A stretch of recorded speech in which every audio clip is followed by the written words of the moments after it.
Señoras y señores, muy buenos días. Para mí es un gusto saludarlos y darles la bienvenida a esta novena versión de Colombia Genera, el evento en el que la ANDI habla de petróleo, energía, minería y gas. Les recuerdo, nuestra cuenta oficial en Twitter es @Andi_Colombia. Allí pueden ver el minuto a minuto de este evento y también ponernos sus opiniones y comentarios. Muy bien, antes de dar inicio, queremos agradecer a todos nuestros patrocinadores y expositores por hacer posible este evento. Les recordamos que pueden consultar nuestra agenda en nuestra página web y en las redes sociales, también en el stand de la ANDI, de la muestra comercial y en las pantallas laterales de este auditorio. Señores, y para dar inicio a este segundo día de la agenda académica, invitamos al doctor Jaime Arteaga de Brigard, director de Jaime Arteaga y Asociados.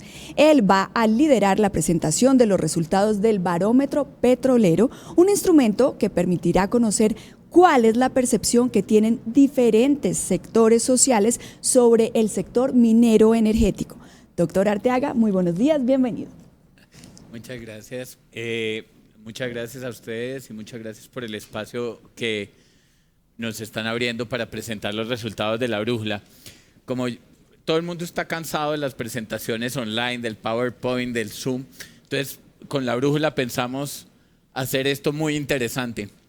Es probable que el cartón se caiga en algún momento. Entonces vamos a ver si la suerte nos acompaña o por lo menos los mantengo atentos a ver si algo la embarro.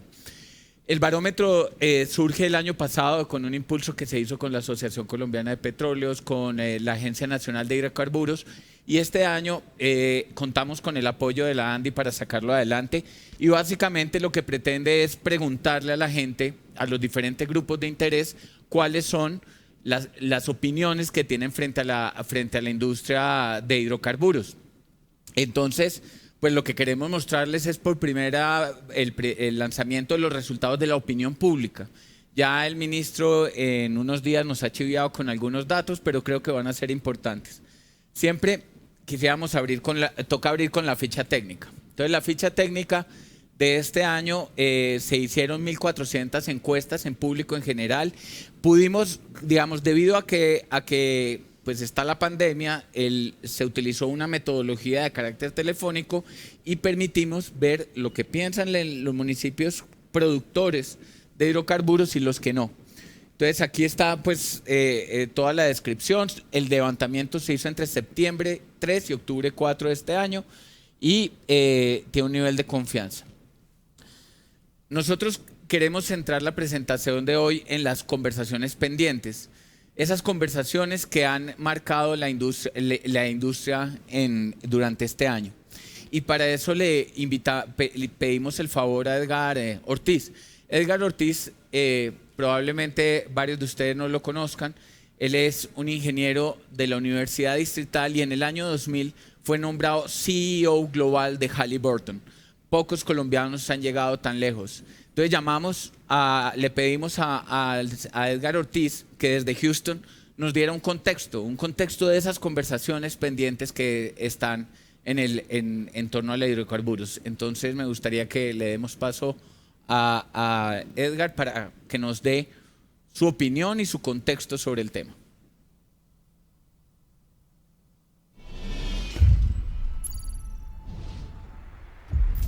Buenos días. La razón principal de la caída de la demanda de petróleo en el mundo y por consiguiente de la producción del mismo ha sido la pandemia del COVID-19, que prácticamente paralizó la industria de transporte terrestre y aéreo debido a las medidas tomadas por los gobiernos. Como consecuencia de esto, la industria petrolera se desplomó.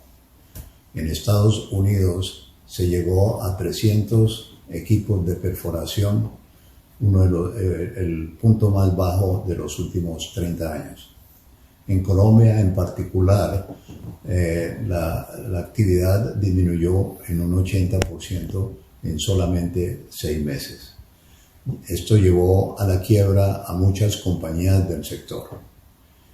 En general, la mayor parte de la producción se se usa para el transporte. Esto oscila entre el 30 al 65% principalmente. Muchas cosas han cambiado como consecuencia de la pandemia y de los desarrollos tecnológicos, ambientales y sociales de los últimos años que afectan seriamente en la industria energética y que deben ser considerados para cualquier plan o proyección futuros. Los gobiernos empiezan a pensar cómo reactivar la industria petrolera a medida que el transporte, el comercio y otras industrias se recuperan. Esto es una cosa de tiempo y dinero, pero sobre todo de un plan completo, minucioso, que involucre cambios sustanciales necesarios para reajustarnos a las condiciones del mercado actual, considerando seriamente las opciones que se tienen relacionadas con el cuidado ambiental, las fuentes de energía alternativas, transporte eléctrico, trabajo en casa y negocios en línea, entre otros. Europa ya tiene claros objetivos energéticos para los vehículos eléctricos, eliminando la fabricación de vehículos convencionales en el año 2025. Ciertamente se requiere grandes inversiones de capital para la reactivación reactivación de la industria petrolera en Colombia, y solamente el gobierno, a través de sus institutos, podrían hacer este plan con miras a una pronta ejecución y considerando un parcial financiamiento gubernamental.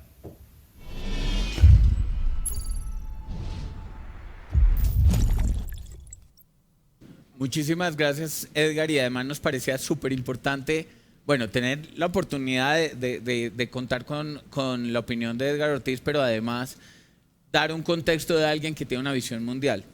El nombre de esta presentación, de este panel que hemos llamado Las Conversaciones Pendientes, viene precisamente del título de una columna que hace algún tiempo hizo Bruce, y nosotros nos pusimos a pensar, bueno, ¿cuáles son esas 4 conversaciones que marcan el año 2020?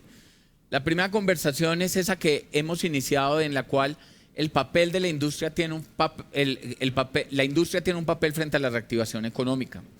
La segunda tiene que ver con el impacto de la crisis de los precios en las regiones productoras, es decir, digamos, hasta qué punto la gente percibió el impacto de la crisis de los precios en el día a día y en su relación con la industria. La tercera conversación tiene que ver con el regreso de los recursos de regalías a las regiones productoras, tal vez un hecho sin precedentes, muy importante para la industria, pero que tenemos que verla también como a la luz de lo que piensa la gente. Y finalmente, el inicio de los pilotos de fracking en Colombia. Esas son las 4 conversaciones que durante este año han venido captando la atención de los colombianos. Arranquemos con esta. ¿Qué piensan los colombianos sobre el papel de la industria frente a la reactivación económica? En este sentido, partamos de una base. Ya la industria viene apoyando la reactivación económica.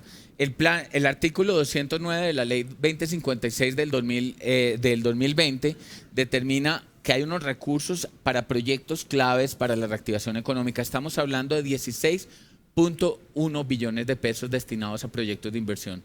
Es supremamente importante notar que no se trata solamente de lo que podamos hacer hacia futuro, sino de lo que ya estamos haciendo. La reactivación económica no va a ser posible sin los ahorros que ha generado la industria y sin la industria. Ahora, cuando yo le pregunto a la gente cuáles son los sectores que cree que van a ayudar más rápido para la recuperación de económica después del COVID, la gente tiende a contestar primero el comercio. Fíjense que esto suma el 100%. No quiere decir que solo el 28% considere que el comercio va a aportar a la recuperación, sino empiezan a hacer una escala. La gente y las personas en Colombia ven el sector del petróleo y gas, después del industrial, el agrícola, la construcción, el turismo y el bancario, como el que más puede ayudar a la recuperación económica. Sin embargo, Ya cuando le preguntamos a la gente, oiga, ¿usted está de acuerdo con que se aumenten las operaciones petroleras para contribuir a la reactivación económica? Nos encontramos que un 60% ha dicho que sí. Es decir, 6 de cada 10 colombianos dicen, yo estaría de acuerdo a que aumente la producción de hidrocarburos para facilitar la reactivación económica. Eso es muy importante. Es decir, a manera de conclusión, puede que el sector de hidrocarburos y de petróleo no se eche al hombro toda la reactivación económica del país. Nadie lo espera, la gente no lo espera. Sin embargo, ante la necesidad de darle un impulso a la economía, la gente sí está de acuerdo con que hay que echarle mano a todo, incluyendo el aumento de las operaciones petroleras de hidrocarburos para esa contribución. La segunda conversación tiene que ver con el impacto de la crisis de los precios de las regiones productoras. Esto ha sido el dolor de cabeza para todo, la crisis del precio del petróleo. Esa gráfica que casi parece como una pesadilla en la cual se ve la fluctuación del petróleo y de pronto se da patrones negativos es muy impactante. Ahora, la pregunta es, ¿será que esta crisis en los precios está viéndose y está sintiéndose de esa manera en las regiones? ¿Las regiones lo notan? Y la respuesta es sí. Miremos qué piensan las regiones productoras de hidrocarburos. Por ejemplo, cuando les preguntamos en los municipios productores de los siguientes sectores, ¿cuál cree que es el que genera más empleo en la región? Para el año 2019, el sector de petróleo y gas era la primera, el 24% decía este es el sector que más genera. Para el año 2020 bajó al 14%. Efectivamente, sienten que ha habido la recesión de los precios, se está sintiendo en las regiones productoras.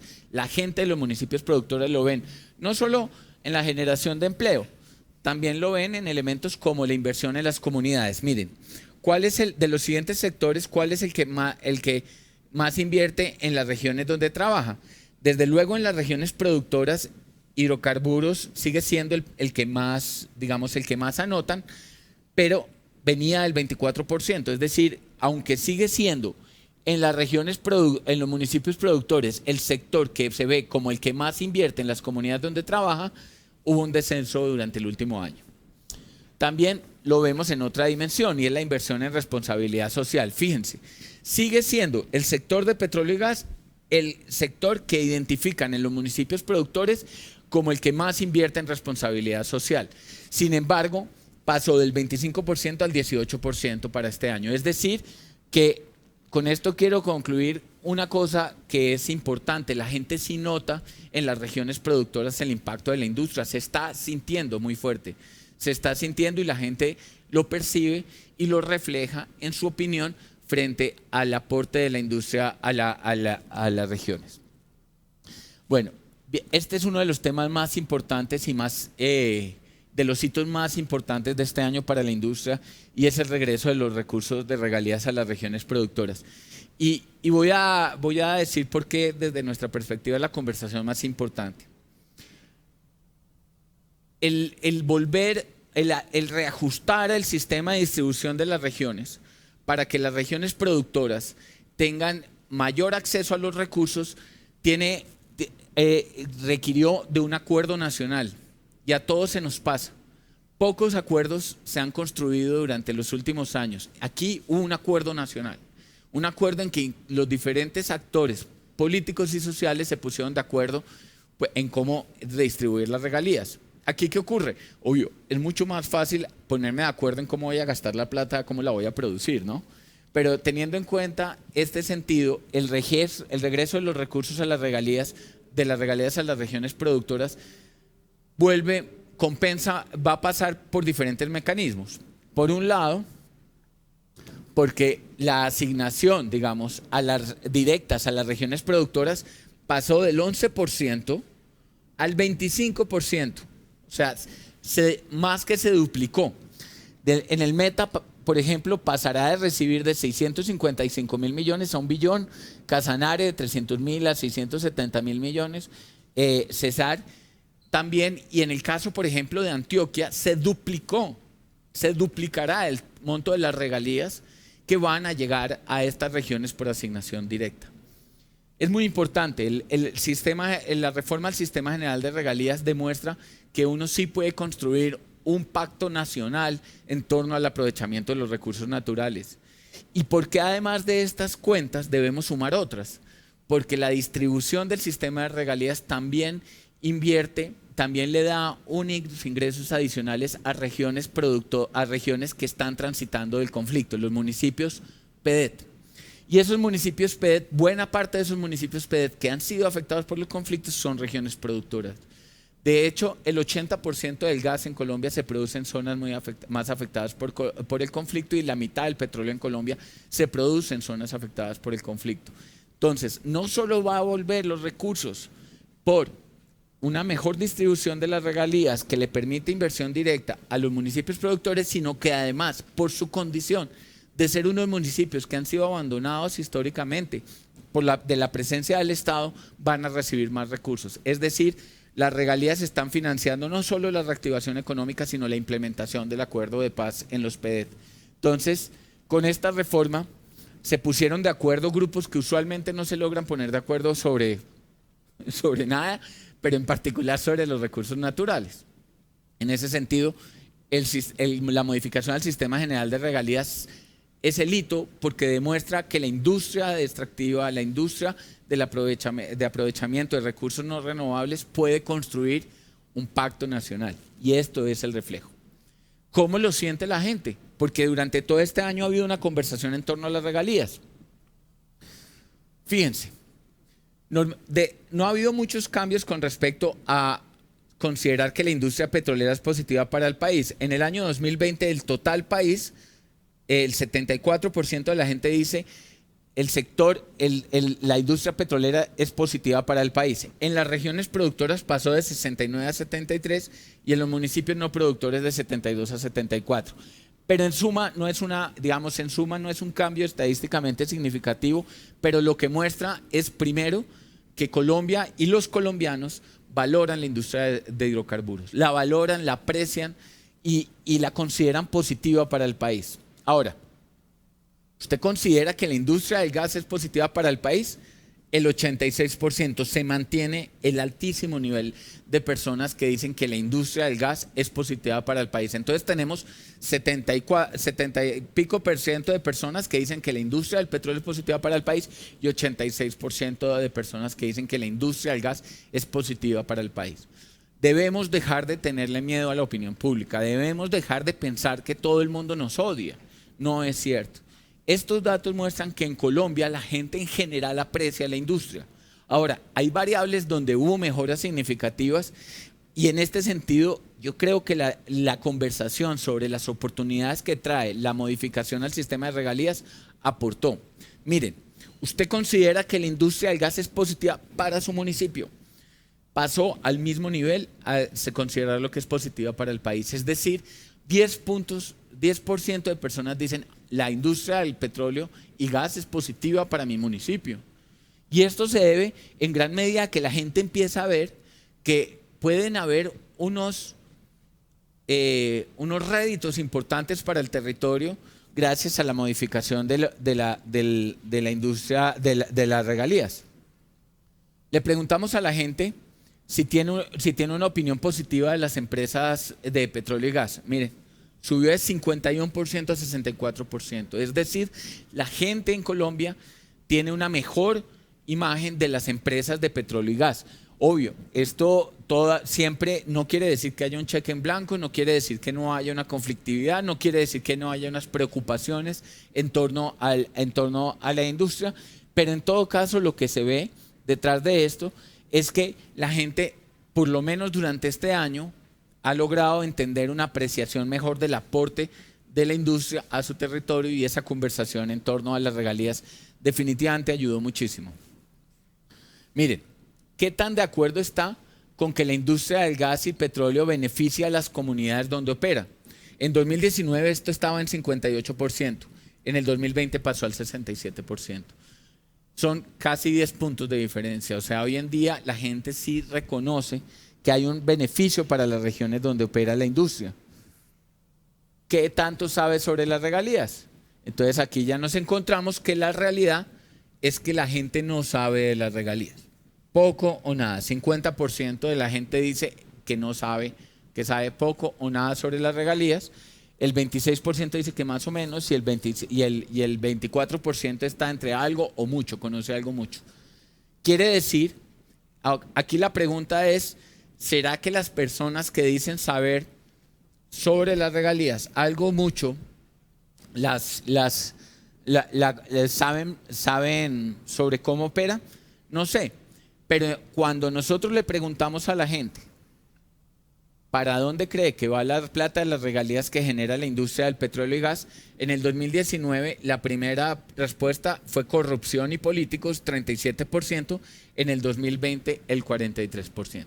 Es decir, nos enfrentamos por un lado a la gran oportunidad que ofrece la reforma al sistema general de regalías para que las regiones productoras reciban lo que en derecho tienen de recibir por cuenta de la producción. No se nos olvide que es precisamente estas regiones productoras las que permiten que haya una industria que pague la salud y la educación de todos los colombianos, que financie la reactivación económica, y estas regiones están viendo que regrese otra vez los recursos, porque lo que ocurre es, pues nosotros producimos y otros se la gastan. No, ahora el acuerdo de las regalías es que vuelvan.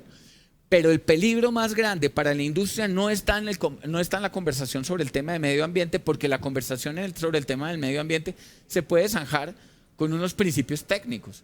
La real amenaza a la industria en este momento y que podemos reconocer es la corrupción. Lo peor que le podría pasar a la industria es que la plata de las regalías regrese a las regiones productoras y se las roben. Ahí sí la industria se queda completamente sin argumentos. Ya con esto quiero pasar a la última de las 4 conversaciones que hemos abordado y que probablemente es bastante sensible y tiene que ver con la iniciación de los pilotos de fracking. Pero antes quisiera mostrarles un experimento social que hicimos ya hace algunos años con el estudio hermano del barómetro petrolero que se llama La Brújula Minera. Y eso nos muestra un poco sobre la actitud de la gente frente al fracking. Entonces voy a pedir que pasen el video y podamos ver ese experimento social.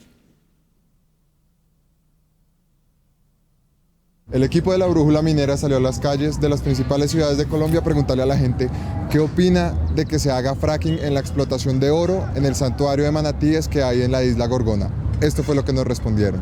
No estoy de acuerdo para nada. La verdad, si es un santuario, debe de mantenerse conservado. Pues yo he escuchado que eso de sacar el oro de cualquier parte es un perjuicio para el medio ambiente. Pues yo considero que eso casi que se puede considerar normal, porque de todas maneras hay que sacar ese tesoro que está por allá y que además generan por lo menos trabajo para la gente, ¿no? Considero que el fracking es un método completamente inadecuado para este tipo de ecosistemas, de territorios. No, yo pienso que no, porque eso es una reserva natural y igualmente ese es el hábitat de esos animales. Entonces no estaría de acuerdo. No estoy de acuerdo con que además vayan a nuestros santuarios a seguir deteriorando nuestro planeta y sobre todo nuestro país y nuestra biodiversidad. Pues no es justo porque estamos acabando con algo que es de Colombia, que además de eso se exporta y de lo cual no recibimos un buen porcentaje. Bueno, usted está haciendo una pregunta demasiado concreta que me creo que está mezclando cosas. Yo no entiendo, el fracking es para sacar petróleo, en la isla de Gorgona no hay oro sino peces, y bueno, o sea, creo que está mezclando las cosas. ¿Por qué?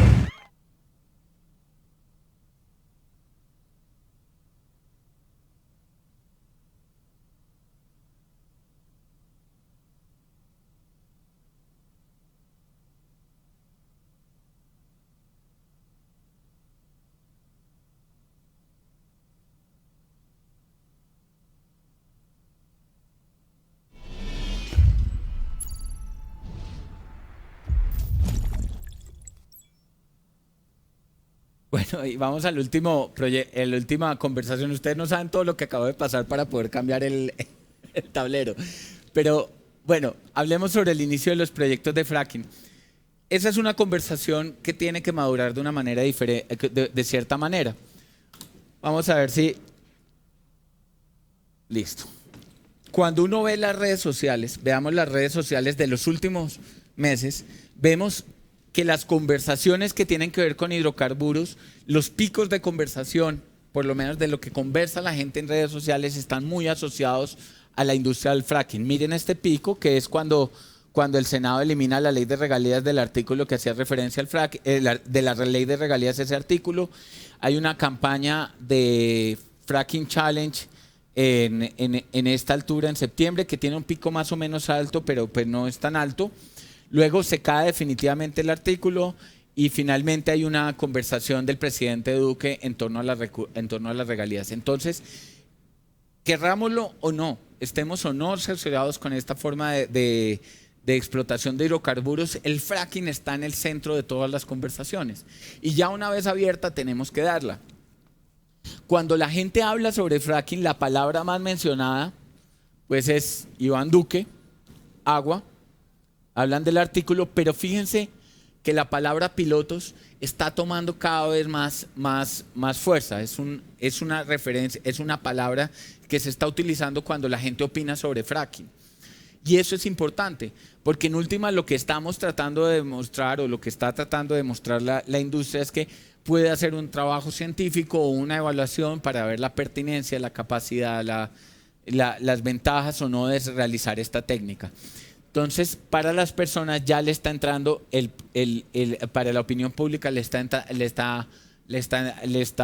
está posicionando la palabra piloto y seguimos viendo que lo consideran un asunto de gobierno. Ahora, cuando yo le pregunto a la gente, usted de 1 a 5, donde 1 es poco y 5 es mucho, ¿cuánto sabe del fracking? Nos encontramos que muy parecido a lo que pasa con las regalías, el 57%, ya este es un poquito más, dicen yo sé poco o nada sobre fracking. ¿La gente tiene que saber de fracking? No. ¿Para opinar? No. Como yo tampoco puedo saber cómo me sacan las tasas de interés en un banco. Yo no tengo ni idea y probablemente muchos de los que estamos conectados no sabemos cómo resultó la tasa de interés del crédito que tengamos. Lo mismo pasa con otras cosas, lo mismo ocurre con fracking. La gente no tiene por qué ser una experta del fracking. Incluso aquellas personas que dicen saber algo mucho sobre el fracking tienden a ser, ¿cómo decirlo?, tener unas posiciones más fuertes frente a ciertos mitos. Por ejemplo, el fracking acaba con el agua. El 41% de la gente se abstiene de responder esa pregunta. Dice, no, yo no tengo ni idea. 9% dice, no, esto es falso. Y de los que contestan, del 50% de la gente dice, sí, acaba con el agua. Quiere decir que si quitamos a los que se abstienen de hacer esta pregunta, el 80% de la gente que dice saber o que sale a responder, dice el fracking acaba con el agua. El fracking produce aguas residuales contaminantes. 44% se abstiene de contestar esto, el 50% dice de entrada sí. O sea, cree que produce aguas residuales contaminantes. El fracking acelera el calentamiento global, 45% se abstiene de responder, 11% dice no y 44% dice sí. El fracking acelera el calentamiento global. El fracking usa químicos venenosos. El 52% se abstiene de responder, 11% dice eso no es cierto y el 37% dice sí. El fracking rompe el tejido social. El 50% se abstiene de responder, el 17% dice que no, el 33% dice que sí. Y el fracking causa temblores. El 58% pues se abstiene de responder, 13% dice que es falso y digamos, es tal vez uno de los mitos que está menos afincado en la creencia de la gente. Es decir, las personas o se abstienen, como cuando es algo inmoral, o se van de frente a afirmar los riesgos del fracking. ¿Quiere decir que haya condiciones o no? Pues es que eso se va construyendo. Miren, hacia el 2000, cuando yo le pregunté a la gente, a todo el país, ¿usted está de acuerdo con que en su municipio se realicen las actividades de exploración, producción y transporte de yacimientos no convencionales? En el 2019 el 22% me dijo que sí. En el 2020 30% dijo que sí, o una subida del 8%. Es probable que usted me diga no, pero usted está preguntando una cosa que la gente pues va a decir que sí o no, porque usted está diciendo producción y transporte de yacimientos no convencionales. También lo preguntamos si está de acuerdo que haya fracking o no en su municipio. También, frente a estar de acuerdo en que su municipio se realice fracking, desde luego ahí baja al 14%, la palabra es genera una tensión, pero se ve que desde el 2019 hubo una mejora, o sea, es decir, 4% de personas. Es una conversación que está madurando. Y esto tal vez es algo de los fenómenos, de los temas más interesantes que tiene el fracking, es cómo podemos abordar una conversación en un país o en un mundo donde las conversaciones están tan rotas, para que poco a poco podamos convencer sobre esto. Para esto nosotros hacemos un ejercicio que es una adaptación de la escala de Kohler. Yo creo que todos hemos oído de la escala de Kohler, que son las etapas del duelo. Básicamente lo que hacemos es preguntarle a la gente, oiga, cuando usted piensa en fracking, cuando piensa en fracking usted, ¿en qué etapa está? Hay 5 etapas del duelo. El primero es la negación, o sea, cuando yo digo que no, cuando niego una realidad, la frustración, la depresión, la experimentación, la decisión. Todos hemos aprendido esto, ya sea por haber sufrido una decepción amorosa o algo, pero digamos, todos tenemos esto. Ahora, lo que yo hago es preguntarle a la gente, cuando piensa en fracking en Colombia, ¿usted no cree que vaya a hacerse? Se mantiene un 10%, un nuevo 10% que dice, no, yo no creo que vaya a hacerse. Le da rabia, le da furia que vayan a hacerlo, está frustrado. En 2019 era 35% de la gente decía, me da rabia, bajó al 30%. Le da lo mismo, o sea, bajó de 17% a 13% la gente que ya dice, hagan lo que quieran. ¿Y a dónde se movió esto? Porque, digamos, los que creen que es necesario para el país se mantienen dentro del mismo rango, 16, 15%. Se movieron a esto. Hay que involucrarse en decisiones sobre cómo se va a hacer. Que el año pasado era 23%, hoy en día es 32%.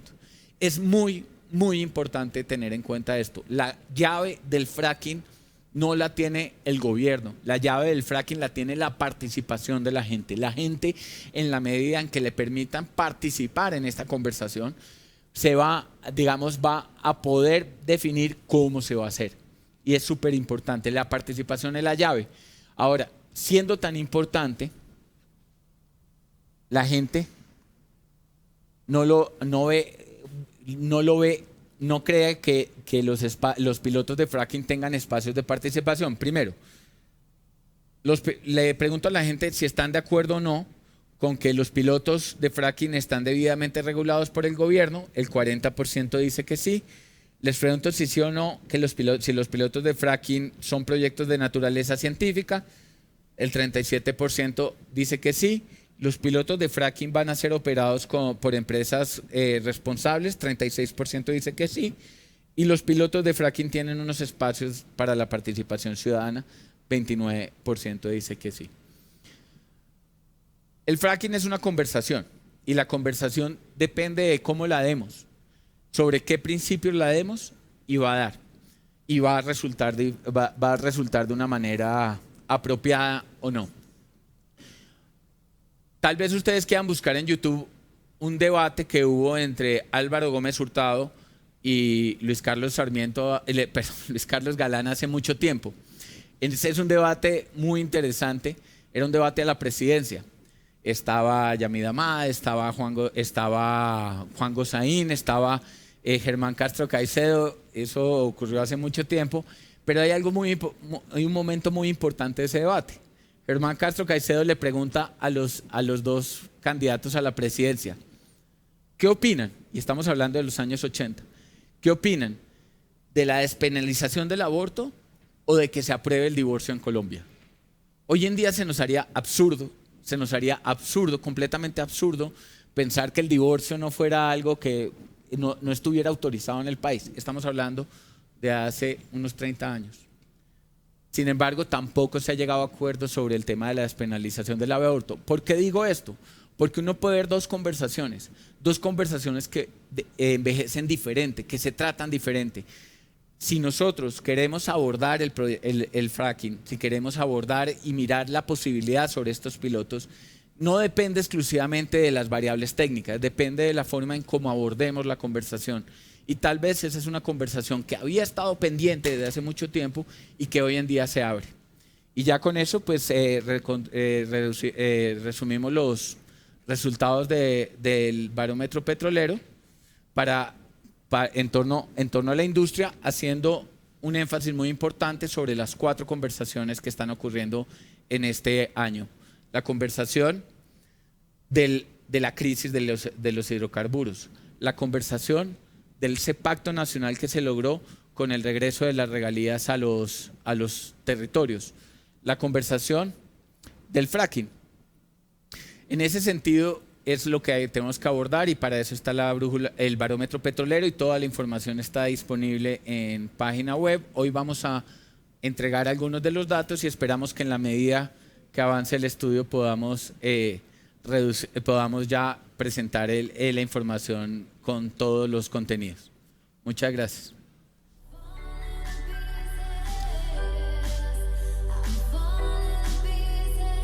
El fracking es la práctica que hacen que por medio usan la tecnología de que con una máquina. Sí sé cómo es el fracking, sé cómo es el método. ¿Cómo es el método de...?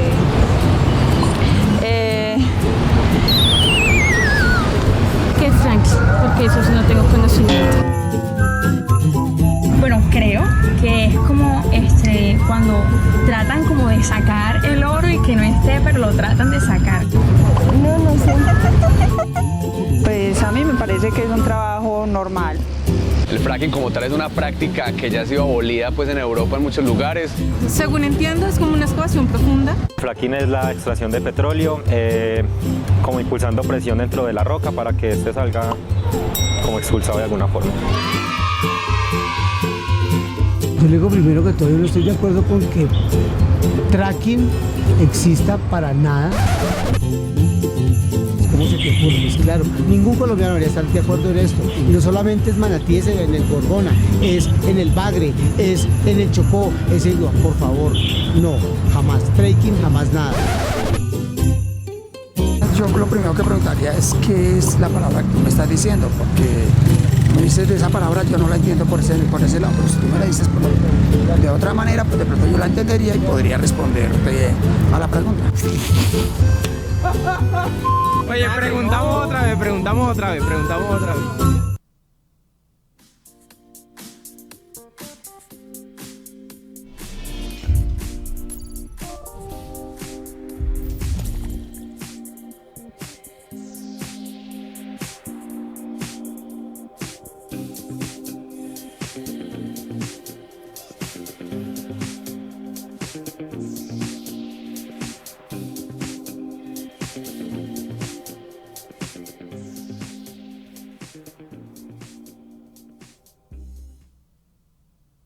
Muy bien, agradecemos al doctor Arteaga por su presentación y a todas las personas que lo acompañaron. Ellos fueron el doctor Edgar Ortiz Perdomo, expresidente de Halliburton Mundial, el doctor Manuel Buitrago, presidente de Gran Tierra, y el doctor Robert Botelier, asociado del Centro para Desarrollo Comunitario Sustentable. Muy bien, y siendo las 8:41 de la mañana, vamos a continuar y vamos a dar paso a nuestro primer panel, Yacimientos no convencionales, una oportunidad para el crecimiento y el desarrollo social. En este panel nos van a acompañar los doctores Alberto Consuegra, vicepresidente ejecutivo de Ecopetrol, también el doctor José Armando Zamora, presidente de la Agencia Nacional de Hidrocarburos, de igual manera el doctor Miguel Lotero Robledo, viceministro de Energía, y el doctor Bruce McMaster, presidente de la ANDI. Nuevamente nos va a acompañar el doctor Jaime Arteaga de Brigard, director de Jaime Arteaga y Asociados. Él va a ser el moderador de este panel. Muchísimas gracias, señores, por acompañarnos. Señor moderador, cedo la palabra. Buenos días. Bueno, esto está como combinada la cosa, ¿no? Hay unos en línea y otros presenciales, entonces va a estar interesante. A mí me gustaría como arrancar un poco con el doctor McMaster, que nos diera como un contexto desde la industria en general, del sector privado, cómo ha visto esta conversación en torno al fracking. Bueno, me gustó muchísimo ver los resultados del barómetro que acabas de mostrar ahora, de la brújula que acabas de mostrar ahora, petrolera, porque Jaime, de alguna forma, yo creo que se desmitifican una gran cantidad de temas que aparentemente están en la conversación de las redes. Se encuentra uno con que los colombianos, por una parte, son mucho más conscientes del beneficio que le generan los hidrocarburos a la economía.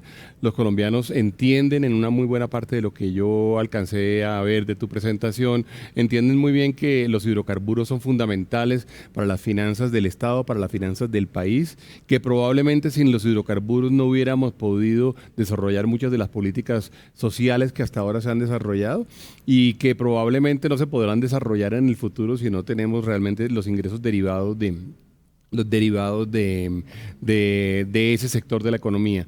También es interesante, y me pareció muy importante, digamos, lo que mencionas sobre el tema de las regalías, como de alguna forma, a pesar de que se produce ese gran pacto, me gustó la forma como lo dijiste, porque sí es un pacto muy potente, es un pacto probablemente del cual no nos hemos dado cuenta de todo su fondo, de lo que hubo ahí, de cómo las regiones incluso que no son productoras, deciden ceder, digamos, a favor de las productoras para que efectivamente la actividad minera y petrolera se pueda dar en el país. Eso fue muy interesante. No ha tenido, digamos, quizás suficiente reflexión, no ha habido suficiente reflexión alrededor del tema y me parece también muy interesante también ver cómo la gente en las regiones no es absolutamente consciente de los recursos que provienen de las regalías. Y quizá eso lo que nos llama la atención es sobre unas tareas que hay que hacer comunicacionales, unas tareas que hay que hacer de conversar, de trabajar con la comunidad, de trabajar con la ciudadanía. Eso siempre, yo creo, va a ser una agenda pendiente. Yo creo que nunca vamos a poder decir que estamos teniendo suficiente conversación con las comunidades.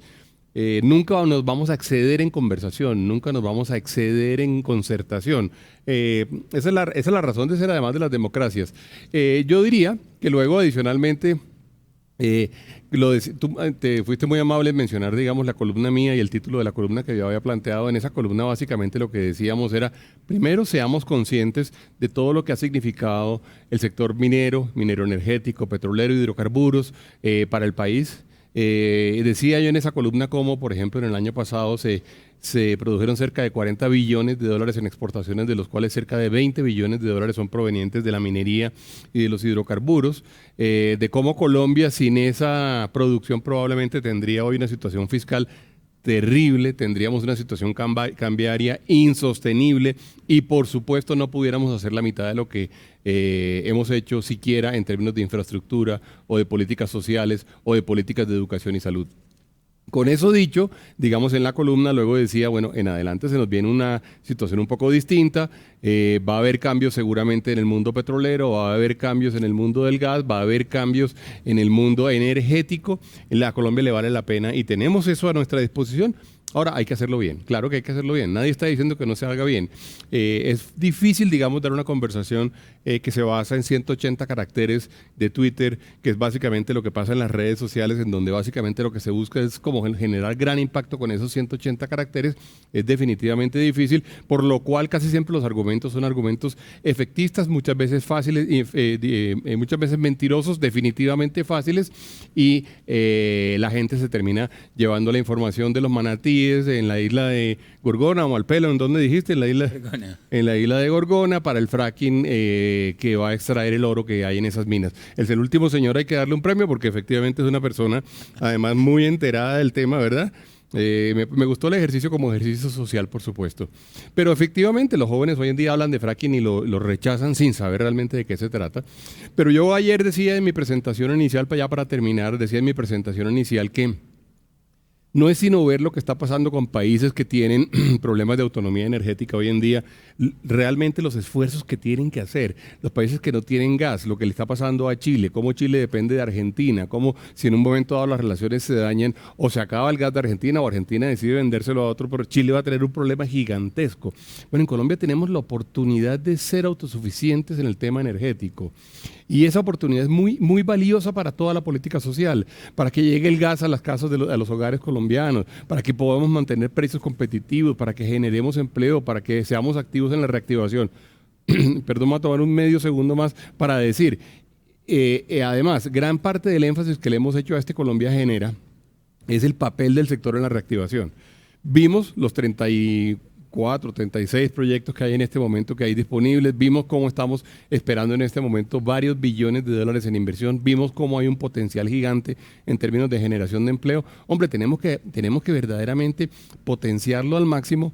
Siempre, por favor, cada vez que yo digo una frase, supongan que yo estoy diciendo siempre con sostenibilidad, siempre con conversación con las comunidades, siempre atendiendo realmente lo que se requiere en el territorio. Pero sin duda alguna ahí tenemos una oportunidad muy grande que no podemos desaprovechar. Es un poco lo que decían ayer en el debate de Biden contra Trump, que Biden decía, nosotros podemos caminar y mascar chicle al tiempo. Ahí tenemos que ser capaces de entender dos realidades al tiempo. Es que tenemos la obligación, Jaime. Es como el tema del COVID y la actividad económica. Yo le decía a los mandatarios locales, se lo decía permanentemente, lo dije, todavía lo estoy diciendo, lo dije en alguna entrevista ayer. Las sociedades son multidimensionales. Las sociedades tienen el problema de la educación, el problema de la salud, el de los ingresos, el de la pobreza, el de la equidad, el de generar, el de la energía, el de los servicios públicos. Y todos los problemas los tenemos que atender. El arte realmente de poder convivir también consiste en el arte de poder balancear, digamos, los múltiples objetivos que tiene una sociedad. Uno no puede quedarse solamente con un objetivo. Es más, el que se quede, por ejemplo, a mí me tocó trabajar muchos años en superación de pobreza. El que se quede solamente con el objetivo de superación de pobreza, pues no va a tener la plata con la cual desarrollar las políticas públicas para poder hacer las políticas de superación de pobreza. Entonces, si uno va a hacer eso, uno tiene que al mismo tiempo hacer desarrollo empresarial. Y al mismo tiempo tiene que tener un Estado eficiente y al mismo tiempo tenemos que tener forma de llegar al territorio. Las sociedades son multidimensionales y las tenemos que entender así, por supuesto buscando el mejor equilibrio posible con una prioridad alta en sostenibilidad y una prioridad alta, por supuesto, en conversación con comunidades. No, muy bien. Usted está repitiendo en la agencia, ¿no? Digamos, yo quería preguntarle a usted, ¿qué hace de diferente el reto para la agencia bajo la circunstancia de impulsar algo nuevo y que genera tanta angustia en la gente como el tema del fracking? ¿Cambia su oficio un poco con respecto a lo que era antes? Sí, el oficio ha cambiado radicalmente. Yo le llamo a esto la ANH 3.0, después de que en la 1.0, o sea, cuando se creó, no teníamos certeza de nuestro potencial, el país no era un destino de inversión, estábamos en crisis económica y en realidad el reto era iluminar ese potencial y atraer la inversión. Hoy el reto es completamente diferente. Hoy ya se ha identificado el potencial que hay para el autoabastecimiento energético, se han identificado las grandes oportunidades que hay en no convencionales, costa afuera y en otros horizontes, en las cuencas nuevas, en Acahuán, Putumayo, crudos pesados, etcétera. Entonces, el reto hoy es de superficie. Va mucho más allá de lo que era el reto técnico de construir un buen contrato y tener conocimiento del subsuelo, que es lo que la ANH ha venido haciendo en estos 18 años. Los retos van por donde Bruce los indicaba. Son el reto de que como sociedad debemos buscar un modelo que nos convenga, el punto óptimo entre crecimiento económico, conservación del ambiente y beneficio para las comunidades. Este tema de no convencionales está en el centro de ese debate, porque el recurso está ahí, el potencial está ahí, la riqueza está ahí, y tenemos que decidir si lo aprovechamos o no y cómo lo aprovechamos. Entonces, en lo que respecta a la Agencia Nacional de Hidrocarburos, nosotros estamos haciendo nuestro papel, que es promover un experimento para demostrar que es posible hacerlo bien, con cuidado con el medio ambiente y con el beneficio directo para las comunidades. En el grupo de expertos que hizo los estudios previos hay convencimiento absoluto de que esto puede ser así. Ahora, decía Bruce, no hay límite en todo el diálogo que se puede tener con las comunidades, y eso es completamente cierto. Pero hay otro aspecto muy importante en estos temas complejos, y es que la sociedad debe tener confianza en las instituciones, porque si las instituciones no logran la credibilidad y no logran dejar que que la población en general se despreocupe y diga, mira, estamos en buenas manos, los que saben van a cuidar de nosotros y van a hacer las cosas bien. Ahí creo que todavía tenemos mucho por hacer. Por tanto, es uno de los ejes que los expertos recomendaron, es que la institucionalidad se refuerce y que toda su actividad sea transparente. Y eso es un aspecto fundamental en lo que vamos a hacer ahora, que son los proyectos piloto de investigación. Son proyectos de investigación integral, porque no es solamente la técnica, es la posibilidad de las instituciones para regularlo, para divulgar todos los resultados, para que la comunidad esté involucrada, todo lo que estabas diciendo ahora ustedes dos antes que yo. Es un experimento más que todo social, político, porque la parte técnica está dominada, esta técnica ha avanzado muchísimo. La NH en el año 2008 financió y participó, yo estuve en el grupo consultivo del estudio que hizo MIT sobre los efectos del fracking, el Instituto Tecnológico de Massachusetts. Y desde allá se desmitificó todo esto que se quiso como promover, en el sentido de que era venenoso, dañino, que contaminaba el agua, o sea, todas estas cosas quedaron desmitificadas. El contexto global es mucho más complejo de lo que lo conocemos. Bueno, y aquí no quiero entrar en las teorías conspirativas, pero hay grandes intereses que no les conviene que el fracking se desarrolle porque acabaría, digamos, con sus mercados. Europa es un ejemplo clarísimo. Y estamos viviendo lo que en la época fue el movimiento antinuclear.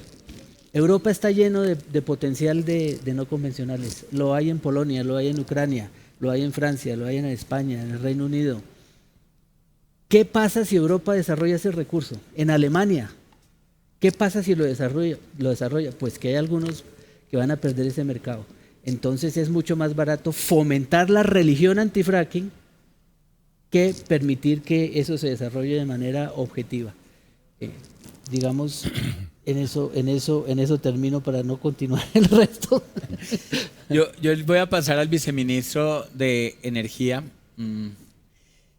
El doctor Zamora acaba de contar algo que es cierto. Realmente se requiere una confianza en las instituciones para darle tranquilidad a la gente. Es como si usted se va a hacer una operación a corazón abierto y se entera que el doctor se graduó por correspondencia, pues le da un poco de angustia. Entonces, la gente sí espera que la promesa se cumpla. Entonces, y ahí viene otro reto para el ministerio y para la institucionalidad. Y voy a citar algo que decía Alejandro Gaviria cuando era ministro de Salud. Él decía, es muy poco lo que esta cartera puede hacer por la salud de los colombianos. ¿Por qué? Porque en últimas la principal causa de mortandad no esperada son los accidentes de moto. Eso depende de tránsito. Los hábitos alimenticios dependen del Ministerio de Educación. La sostenibilidad del sistema de salud depende del Ministerio de Hacienda. Entonces él decía, en últimas, el Ministerio de Salud para cuidar la salud de los colombianos necesita de un mundo de carteras.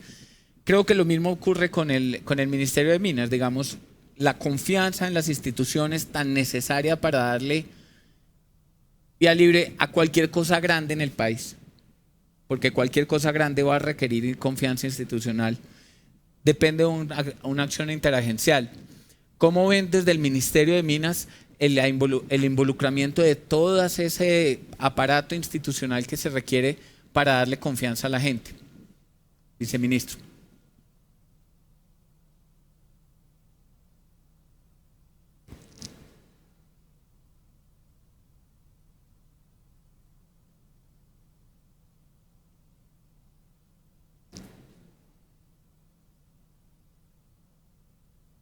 La maravilla del internet es que todo puede salir mal. Mientras el viceministro se conecta, voy a pasar un poco con otra pregunta al doctor Consuegra. Digamos, a mí me parece, para mí los debates presidenciales es como el mundial de fútbol, ¿no? Me parecen chéveres, me parece interesante verlos. Y recientemente, en un momento dado, Biden le tocó, digamos, que lidera la línea progresista, salió a responder que prohibir el fracking podría tener un alto impacto en el medio ambiente. Ecopetrol ha iniciado operaciones en Estados Unidos en un contexto diferente. Si usted fuera a decir, doctor Consuegra, ¿qué separa de la conversación que se está dando en Estados Unidos con la conversación que se da en Colombia? ¿Cuál sería esa diferencia central? Como para que incluso un candidato presidencial que representa un grupo, el progresismo en el país, diga, un momento, no se puede prohibir el fracking. ¿Qué está pasando diferente entre Colombia y el pueblo estadounidense? Jaime, muchas gracias. También muchas gracias a la ANDI, a los organizadores de Colombia Genera. Un saludo cordial a los compañeros del panel y a todos los que nos escuchan. Pues yo abordaría la conversación desde varios puntos de vista. El primero, desde seguridad energética. Nuestro país no tiene en este momento seguridad energética.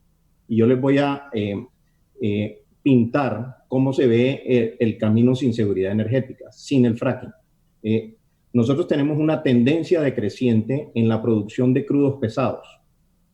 Si seguimos con esa tendencia, lo que vamos a ver en el futuro es una disminución en las exportaciones que tenemos hacia los diferentes países, principalmente en el Medio Oriente.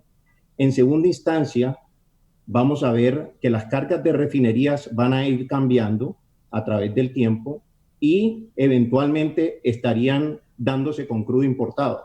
Si esa situación se llega a dar, estaríamos hablando de un impacto fiscal para la nación del orden de 20 a 25 billones de pesos cada año. Hablemos del gas. Si nosotros no logramos mantener la oferta adecuada, vamos a ser deficitarios. ¿Y qué es lo que sucede?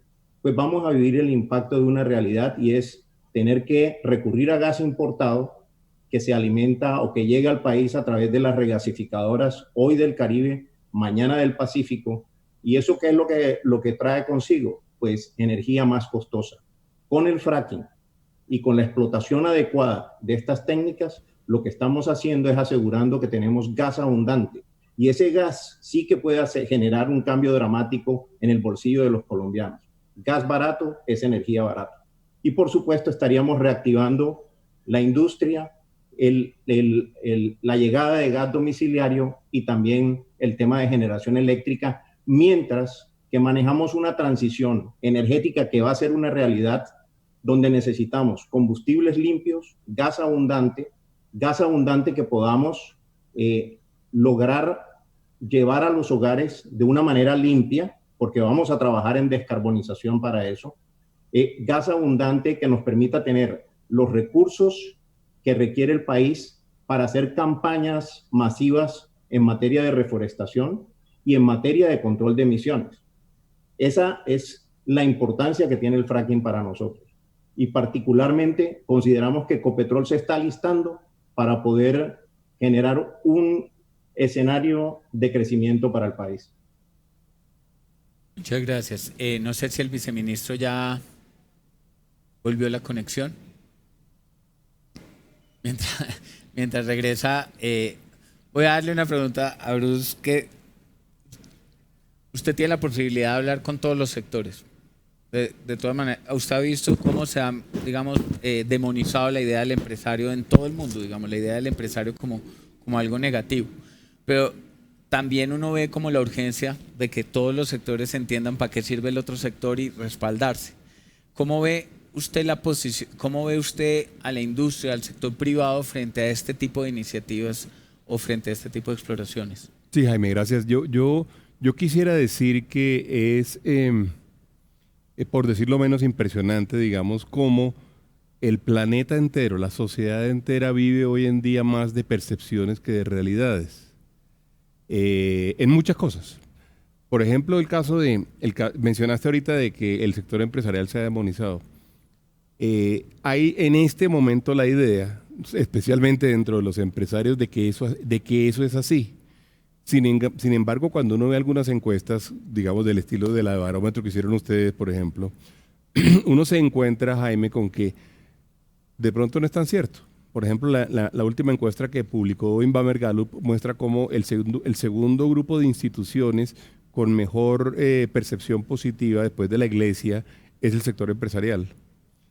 Y luego viene una cantidad de instituciones, digamos, que están teniendo muchos problemas, incluyendo pues el sector judicial, las cortes, pues el Estado, las Fuerzas Armadas y las Fuerzas Militares, pero sin duda alguna, y ha hecho carrera dentro de los empresarios esa idea que a mí me parece que también tenemos que de alguna forma objetivizar. Tenemos que, si uno ve Inbamer Gallup, si uno ve Cifras y Conceptos, si uno ve la del barómetro, Latin Barómetro, digamos, uno ve cómo inclusive durante la pandemia la gente ha venido reconociendo el papel del sector privado en muchos sentidos, ha venido reconociendo el papel del sector privado en su capacidad de generar empleo. Eso ha sido muy importante. De las pocas cosas buenas que ha traído realmente la pandemia y las cuarentenas es que todo el mundo se dio cuenta de que sin sector empresarial no había empleo, que sin sector empresarial no había oportunidades y no había capacidades realmente para poder generar desarrollo y llevarle ingreso a las familias. Entonces esto me permite, digamos, diciendo, inclusive entre nosotros se hace esa afirmación, pero esto me permite decir una cosa que quería yo decir sobre el tema de los pilotos, que además lo percibe mucha gente así.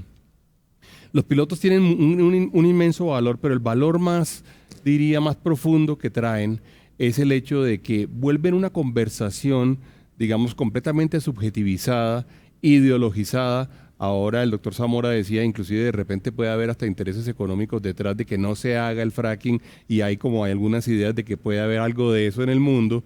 Una conversación que ha estado así, la convierten en una conversación científica.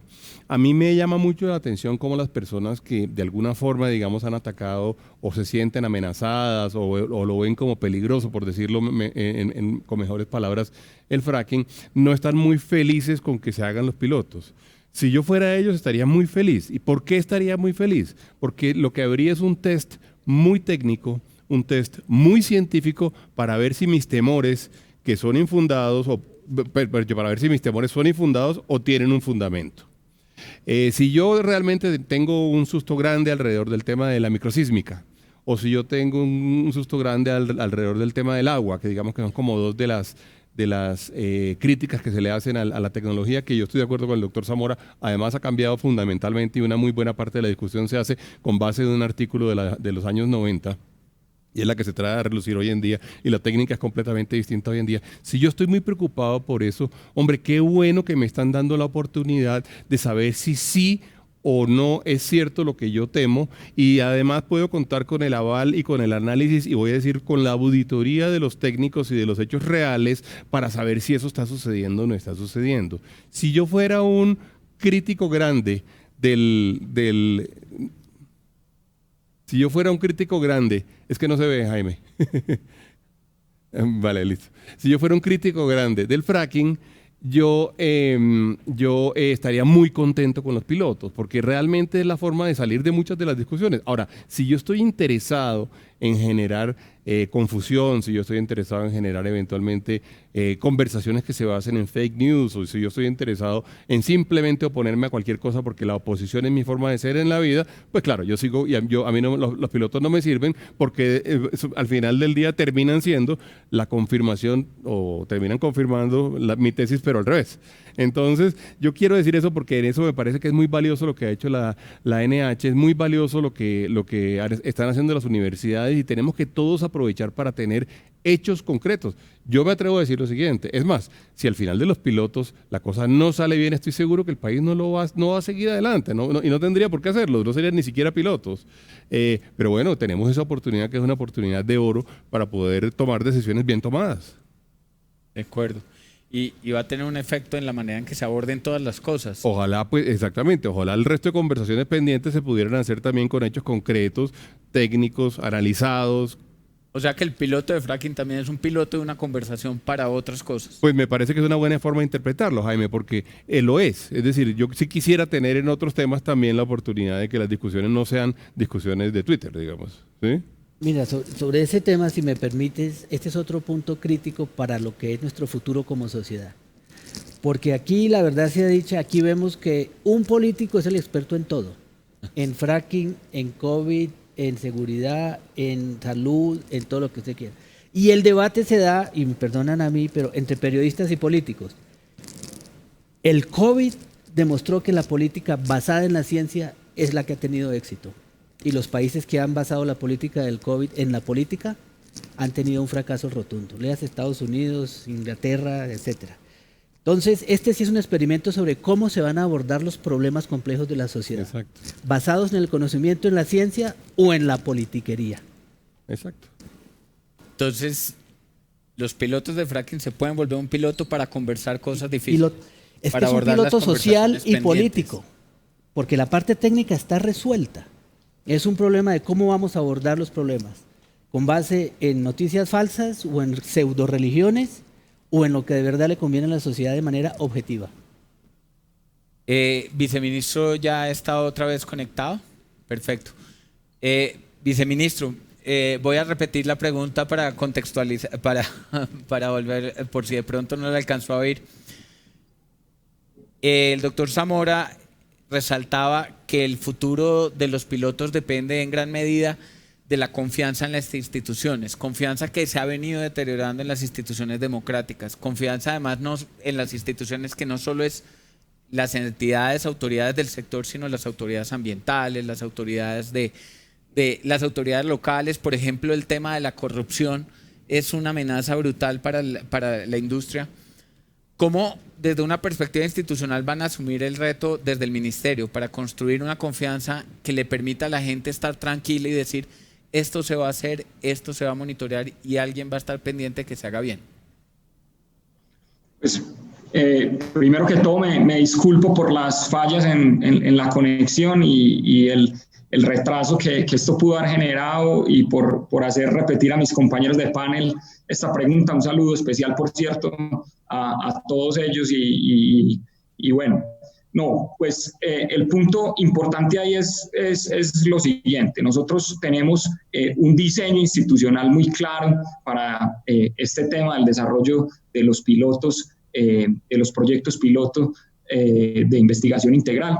Ese diseño institucional fuerte lo pensamos de cara a la ciudadanía, ¿cierto? Entonces, en primer lugar, tenemos una regulación técnica muy fuerte, que es la regulación que deben cumplir las empresas. En segundo lugar, tenemos unos términos de referencia ambientales que entendemos que esa es la preocupación de mucho, y quiero resaltar, digamos, la fortaleza de esos términos de referencia ambientales que nosotros desde el Ministerio de Minas y Energía trabajamos en conjunto con el Ministerio de Ambiente y Desarrollo Sostenible.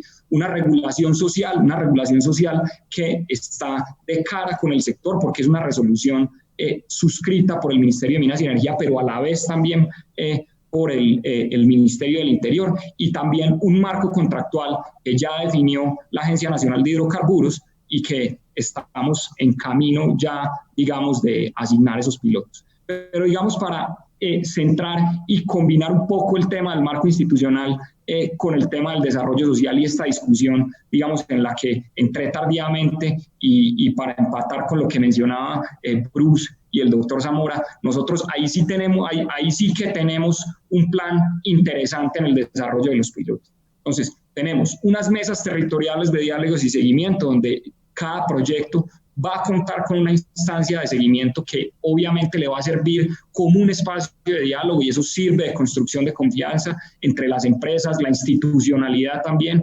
participación de la ciudadanía en el área de influencia donde se van a desarrollar los pilotos. La conformación de estas mesas no limita a otras instancias o mecanismos de participación y veeduría ciudadana que establece también la Constitución política, de tal forma que eso va a seguir activo y puede desarrollarse en forma paralela a pesar de la institucionalidad que hemos desarrollado. Con los diálogos territoriales también continuamos en el marco de esas mesas. Hay un plan de monitoreo ambiental y social participativo, y es que mediante el plan de seguimiento a los planes de manejo ambiental con la ciudadanía que se van a poner en marcha, digamos, en el desarrollo de los pilotos, hay una recolección, un análisis de datos, hay comunicación de resultados, de modo que se siga generando ese ejercicio o que se siga en ese ejercicio continuo de generar confianza. Y finalmente es muy importante, digamos, dos temas, y tal vez ahí son los más importantes en este punto, y es el tema de la apropiación social del conocimiento del centro de transparencia. Es fundamental que la ciudadanía conozca que existe un centro de transparencia donde van a estar toda la información asociada a los pilotos, y por supuesto tal vez el mecanismo institucional más importante, que es la participación de la sociedad civil en la instancia de evaluación, donde no solamente hay participación de la sociedad civil en un proceso que hemos hecho, pues digamos, desde el Ministerio de Minas y Energía, lo hemos liderado con un enfoque muy democrático, y también, digamos, participación de la academia en esa instancia de evaluación. Lo que usted está apuntando es supremamente importante, porque como lo mostraba el barómetro, la gente del año pasado a este año ha estado migrando a esta etapa en la que hay que involucrarse en decisiones sobre cómo se va a hacer. O sea, la llave social la está dando la participación. Desde una perspectiva, pasando para Ecopetrol, desde una perspectiva de participación y de la forma de hacer las cosas, ¿hay algo que identifiquen que sea único en el caso de los proyectos piloto? O sea, ¿hay algún elemento que, por ejemplo, desde Ecopetrol perciban que es una innovación, una nueva forma de abordar esta conversación en torno a los pilotos? Doctor Consuegra. Sí, por supuesto. Y lo voy a enfocar en dos cosas. Desde el punto de vista del grado de preparación que estamos adelantando en la compañía, y la segunda desde el punto de vista de cómo vamos a interactuar con las comunidades y con todos los grupos de interés. Fíjense que en este tema de preparación, la importancia del talento humano, y ahí hay un valor agregado que trae Ecopetrol, que es el hecho que en este momento tenemos personal colombiano, talento colombiano en el extranjero, exactamente en los Estados Unidos, en nuestro activo del Permian, aprendiendo, logrando adquirir ese conocimiento que después lo podamos aplicar de la mejor manera, con la mejor tecnología acá en Colombia, en los pilotos. También logrando entender de nuestra experiencia de todos los días, a través de la actividad convencional que la hacemos, inclusive en estas áreas del Magdalena Medio, donde se darían los proyectos piloto.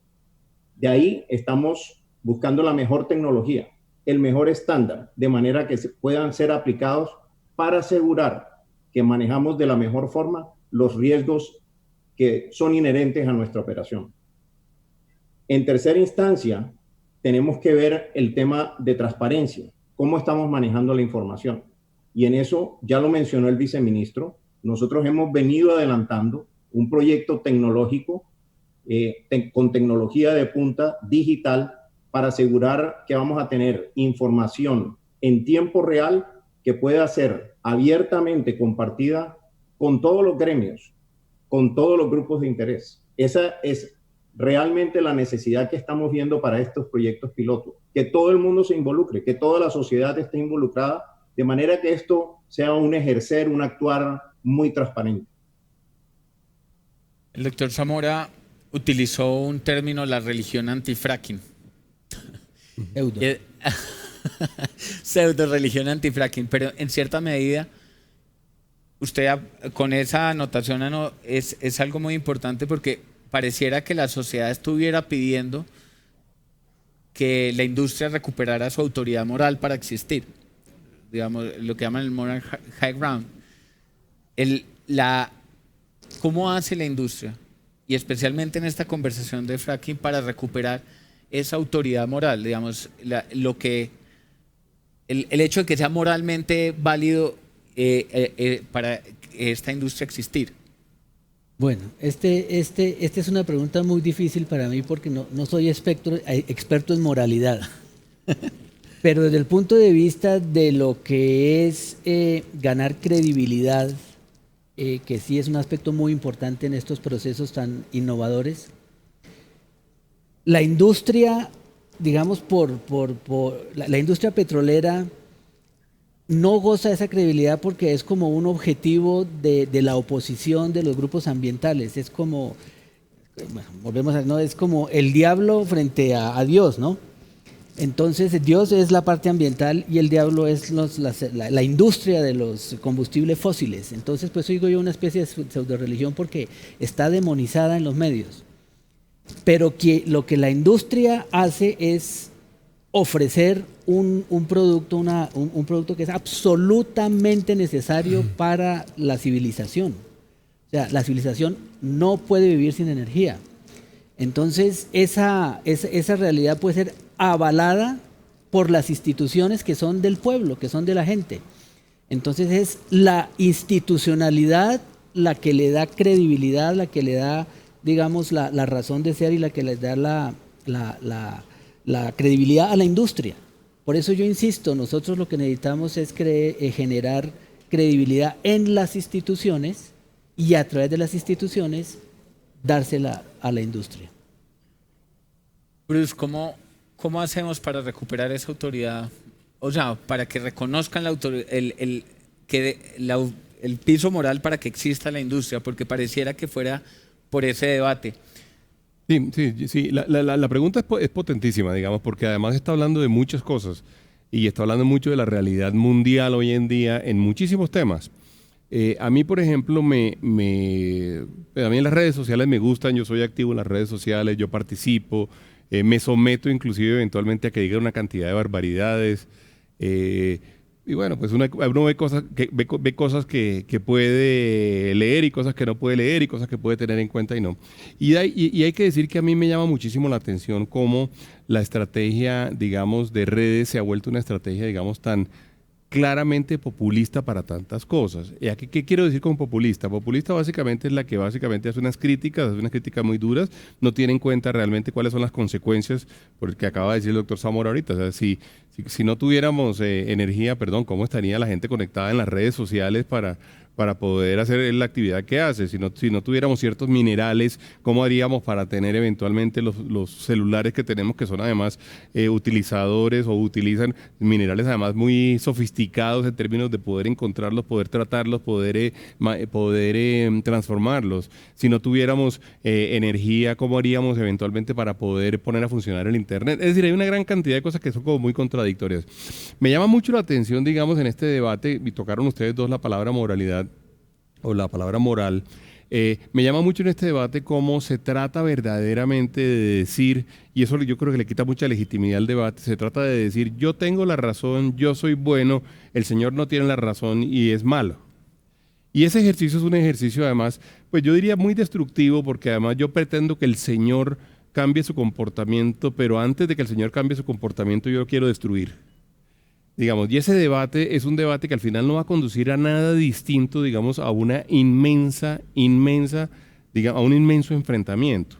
Si yo fuera alguien verdaderamente interesado en la sostenibilidad, yo verdaderamente lo que haría sería trabajar mucho con las personas que pueden impactar la sostenibilidad para que produjeran mecanismos de transformación y de transición que eventualmente, por ejemplo, bajaran la huella hídrica o bajaran la huella de carbono o eventualmente bajaran el impacto, digamos, no sé, sobre los bosques, en fin. Si yo fuera una persona interesada en eso, no trataría de destruir a mi contradictor o a quien... y esto me hace pensar mucho en realidad cuál es la intención detrás del debate.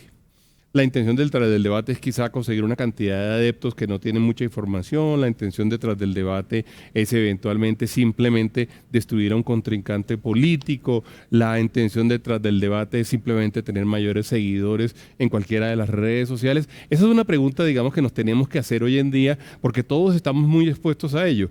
Quizá muy triste, digamos, dentro de esa historia es que los medios de comunicación, varios han venido cayendo en lo mismo.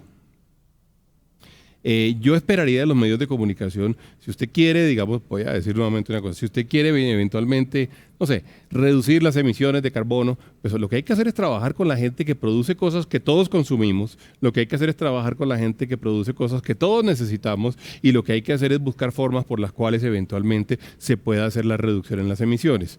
Si eso implica que yo como consumidor debo pagar un poco más, porque por ejemplo, eventualmente tengo que pagar un poco más, entonces tomo la decisión de pagar un poco más y entonces no acabo a la compañía, digamos, que está del otro lado tratando de hacer las cosas. Eso habla, digamos, de ese lado. Y del lado nuestro, digamos, del lado de los que estamos en la producción, pues evidentemente también hay una cantidad de retos. ¿Qué retos? Pues hombre, los retos de la conversación, los retos de la empatía, los retos de no estigmatizar tampoco, digamos, la crítica del otro, el reto de tratar de generar además de alguna forma conversaciones, por ejemplo, del estilo de la que estaba planteando ahorita. Yo puedo eventualmente, voy a decir esto, yo puedo eventualmente utilizar gas natural que no sea producido en Colombia, si ustedes no quieren que se produzca en Colombia o extraído en Colombia. Pero les quiero contar, el precio pasa de $4 a $9. Señores mercado y señores hogares, ¿ustedes están dispuestos a pagar por ello? Y podemos plantear ese tipo de discusiones. Es que la discusión es claro que la podemos dar. Ahora, de repente nosotros decimos que a mí me llama mucho la atención a veces con la gente que está, digamos, tan fuertemente contra la minería. Le digo, ¿y ustedes cómo creen que se hacen los ladrillos? ¿Cómo creen que se hacen las tejas? ¿Cómo creen que se hace, cómo creen que se hace eventualmente el asfalto de las vías? ¿Cómo creen que eventualmente se hacen los postes? Si no tenemos hierro, si no tenemos acero, si no tenemos caliza, si no tenemos arcillas. Ustedes quieren entonces que ¿qué hagamos? Que eso se explote en otro sitio y que lo traigamos y le gastemos una cantidad de combustible, por ejemplo, y hagamos una cantidad de emisiones, que fue un poco lo que dijo Biden, y que hagamos una cantidad de emisiones que eran innecesarias, y eso para ustedes es más aceptable que lo otro. Esas conversaciones tienen que ser conversaciones completas. Y uno tiene que entender cuáles son las intenciones detrás de las conversaciones. Yo le pido, yo realmente lo que buscaría es que hubiera lealtad en el debate. Que fueran debates leales, que fueran debates donde uno reconoce las cosas buenas, donde uno eventualmente también reconoce las cosas malas que tiene uno o sus productos, donde buscamos mejorarlo y entre todos tratamos de que la sociedad salga adelante. Sí, pareciera que simplemente se cierra. Yo le cuento una anécdota. Mi esposa es costeña, entonces uno cree que los costeños son todos risas, no, son bravos. Mi esposa es brava. Y entonces... Sí, debe ser directa. Además. Sí, claro. Entonces me acuerdo, antes de esto, cuando íbamos para la casa de la familia de ella, el almuerzo el domingo, se voltea y me decía, no vaya a hablar de fracking. No se tire el almuerzo. No vaya a hablar de eso. Y entonces se ve uno que se empieza a cerrar esas conversaciones. O sea, yo ya sé que donde mis suegros no voy a hablar de fracking. Claro. Porque me tiro el almuerzo, pero de todas maneras uno sí se pregunta cómo poder conversar sobre unas cosas difíciles sin que se termine rompiendo las cosas en lo familiar, en lo personal. Y digamos, sí le quiero preguntar otra vez al viceministro más cómo se está abordando esa conversación por fuera del círculo institucional del sector de hidrocarburos, es decir, cómo se está haciendo esa conversación con grupos como grupos religiosos, grupos académicos e incluso con los otros sectores del Estado para que respalden y para que rodeen a los pilotos. Sí, yo creo que ahí es muy importante resaltar en el enfoque que le estamos dando a esto y yo pienso que retomando un poco las palabras con las que iniciaste la pregunta anterior en la que respondieron tanto el doctor Zamora como Bruce, yo creo que el tema no puede enfocarse en un tema de moralidad, ¿cierto? Y es un tema de responsabilidad desde el punto de vista de política y no puede ser desde el punto de vista de política como entendía de política de púlpito, sino de política pública, ¿cierto?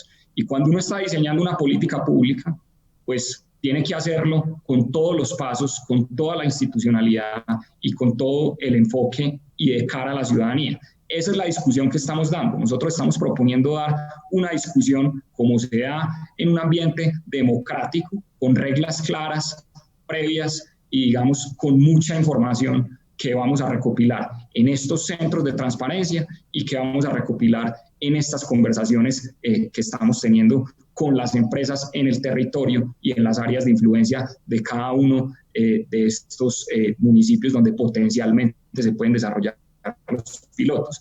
Yo creo que el enfoque que le estamos dando y creo que le vamos a seguir dando es el enfoque adecuado para abordar la discusión. Y es un enfoque de estos son unos pilotos, aquí vamos a recopilar una información y después de que tengamos esa información la vamos a evaluar y la vamos a evaluar de una forma participativa y con esa participación, digamos, plural, tanto de la institucionalidad como de la academia, como de la sociedad civil, creo que es fundamental. Ahí el punto también es muy claro que nosotros, desde el lado en el que estamos, nosotros que estamos del lado del gobierno, que estamos haciendo política pública, asumamos esa discusión también con mucha responsabilidad, y ese mensaje quiero que quede, pues, digamos, como transversal a todas las instituciones que están participando en esto, porque el enfoque no puede ser, digamos, desde el punto de vista de polarizar el punto de si hay una posición moral o es inmoral,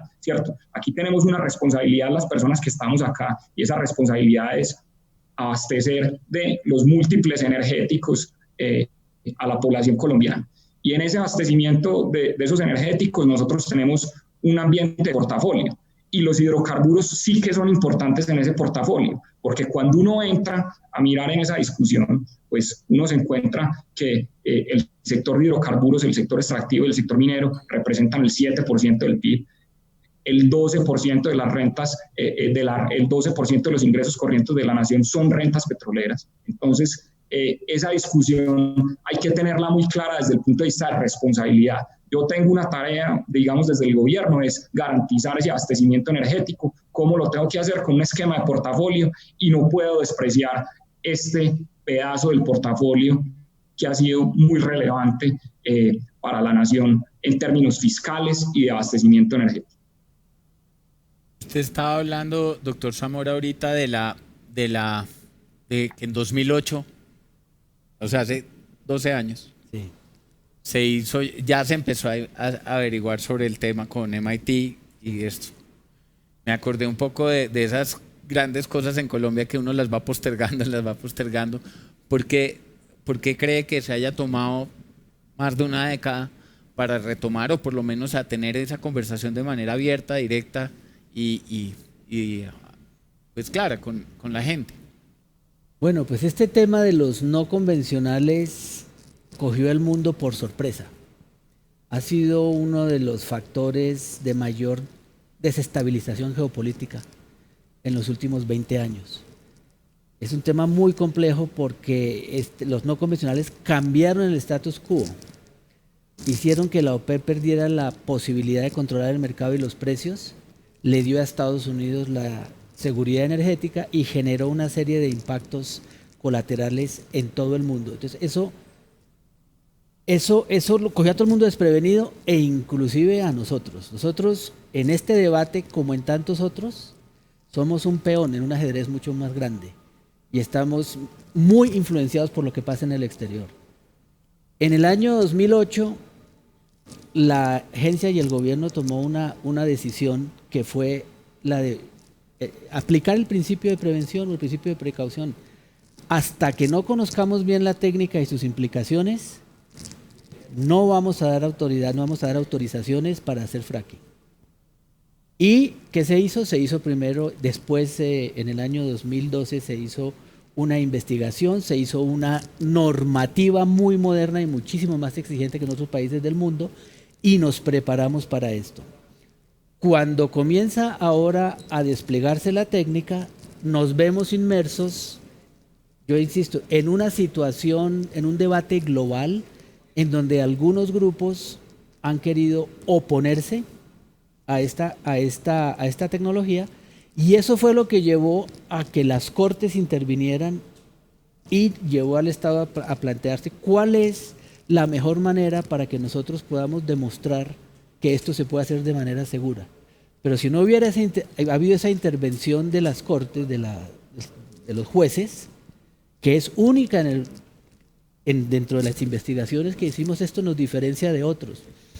En el debate se dice, no, es que los países desarrollados lo prohibieron porque ellos saben más. Y lo que el grupo de expertos encontró, y es bastante conocido, es que se prohibió allí donde no hay industria, donde no hay, digamos, fuentes de trabajo, donde la economía no depende de esto, pues la salida políticamente más fácil fue prohibirlo, pero lo prohibieron los congresos. Ejemplo, Francia. Es un estado que no voy a ir a los detalles del proceso de allá, pero fue puramente el resultado de la negociación para conformar gobierno, y era una ficha que se podía descartar sin mayores implicaciones, porque Francia no produce, no tiene industria petrolera, no depende de ella, produce 15.000 barriles al día, pero en cambio sus empresas sí producen en el exterior. Pero bueno, no tienen Producto Interno Bruto energético, pero sí Producto Nacional Bruto energético muy importante. Entonces la prohíben aquí, pero la dejan hacer en otras partes. Los países que no la prohibieron, si lo hubieran prohibido, hubieran tenido un impacto muy grave. Y hablemos de estados en Estados Unidos, ni Pensilvania, ni Colorado, ni Texas, ni California, que es ambientalista, en su momento la prohibieron porque veían que el impacto iba a ser peor que permitirlo. Y es el debate que se está dando ahora. Pero fue a nivel político como debe ser. Y ahí es donde están las llaves. En nuestro país, ¿cómo decirle de manera excepcional? Tuvo éxito una demanda contra una reglamentación invocando supuestamente el principio de precaución. Y sobre esto no me voy a extender, pero esto nos diferencia de las demás. Fue la intervención de las Cortes la que nos llevó a dar un paso atrás y decir, partamos de cero y hagámoslos y demostremos que esto se puede hacer bien. Con miras no solo a la población, no solo al público, sino también a demostrarle a las Cortes, que de manera muy acertada dijeron, no, lo correcto es hacer los pilotos y después decidimos. Pero eso sí es único. En ninguna otra parte las Cortes deciden sobre unos temas de política pública tan importantes. Pero bueno, eso es lo que tenemos. Me recuerda un poco a una de las frases célebres de Fabio Arjona, el de Conservación Internacional, que además tiene las mejores frases. Ajá. Dice que la industria extractiva es como filmar El Señor de los Anillos. El Señor de los Anillos se demoró, antes de empezar a filmar, 5 años en crear el escenario, antes de iniciar la grabación. Entonces él dice, antes de filmar usted monte el escenario. Eso es lo que dice Fabio Arjona. Y puede que todo este escenario que se está construyendo para que la gente acepte, digamos, le dé la licencia social a los proyectos piloto, va a ser muy útil. Voy a ahorita a repetir la misma pregunta para los 4 panelistas, arrancando por el doctor Consuegra. Y la pregunta es, ¿qué no puede pasar en los proyectos piloto? O sea, ¿qué sería, definitivamente, qué hay que evitar que ocurra en estos pilotos? Doctor Consuegra. Pues, volviendo a una de tus preguntas, yo creo que durante los pilotos tenemos que demostrar nuestra conciencia social y que le estamos apuntando a través de la inversión social, ambiental, tanto voluntaria que patrocinan las compañías como la obligatoria establecida en la regulación, que le apuntamos a disminuir la pobreza. Ese tiene que ser un fundamento importante y que incentivemos la participación local. La riqueza se tiene que quedar en la región. En los pilotos tenemos que apostarle a eso. En segunda instancia, una cosa que no puede pasar es que se nos materialicen los riesgos.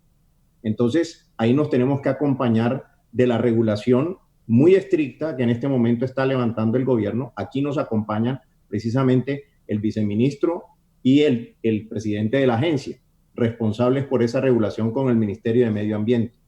Y ahí vamos a asegurarnos que definitivamente no se nos materialice el riesgo de sismicidad, que no tengamos problemas en el manejo, en la integridad de los acuíferos, que no se afecte, no se contaminen las corrientes hidrológicas, que no tengamos problemas con la calidad del aire, que no se afecte la salud de los trabajadores que van a estar involucrados en las operaciones y de las comunidades vecinas. Eso es clave.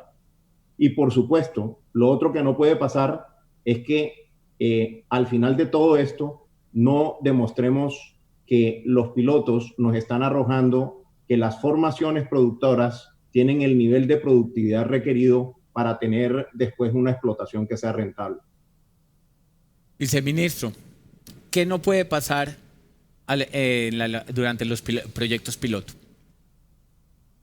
Yo creo que, o sea, lo que decía el doctor Consuegra, pues digamos, hay una regulación y una fortaleza de las normas ya muy fuertes.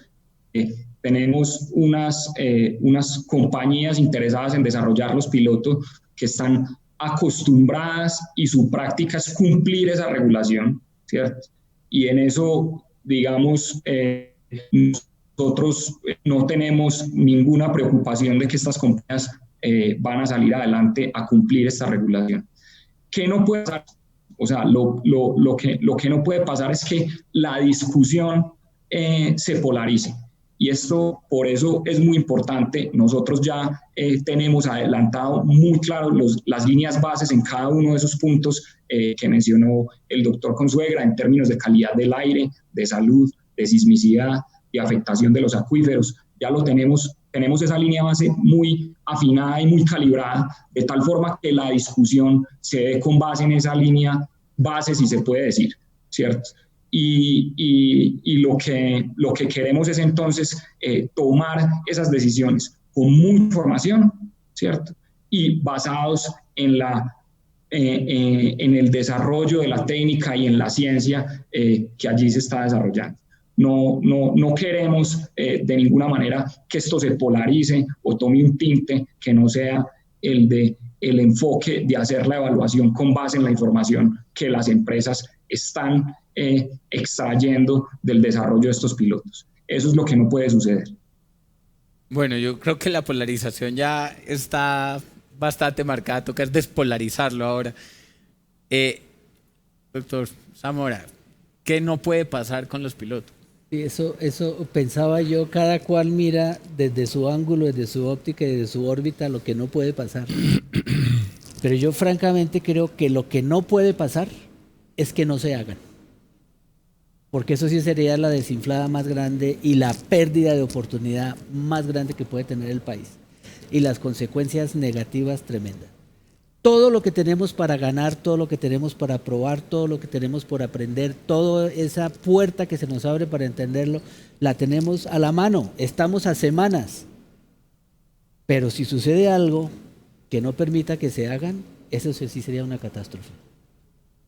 Que demanden el proceso de adjudicación o que pongan una tutela y no lo dejen pasar. Con las cortes uno no sabe para dónde van a apuntar. Eso es lo que desde el punto de vista de la agencia no puede pasar, que no se hagan a estas alturas. No, yo estoy muy de acuerdo con lo que dice el doctor Zamora y muy en la línea de lo que él menciona.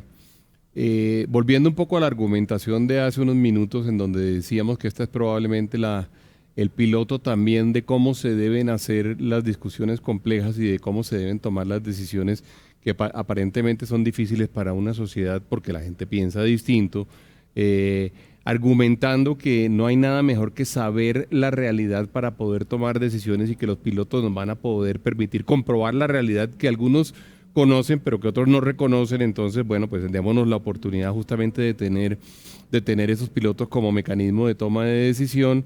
Lo primero y lo más importante realmente es que se le dé la oportunidad a la sociedad de poder tomar la mejor decisión posible con base en hechos concretos, hechos técnicos, hechos científicos. Diría yo como colofón, digamos, a este tema, dos cosas. Uno, será muy importante en esto que la discusión sea una discusión que no busque manipular la realidad ni manipular los hechos. Que no se busque, digamos, generar, por ejemplo, grandes movimientos a favor o en contra de la técnica o de la tecnología por la vía de simplemente decir cosas que no son realidad, que son fake news o que son manipulaciones, etcétera, etcétera. Y diría yo, para ser, digamos, como bien objetivo y más balanceado, no puede pasar también que la información y todo lo que sucede allí no sea transparentemente contado al país.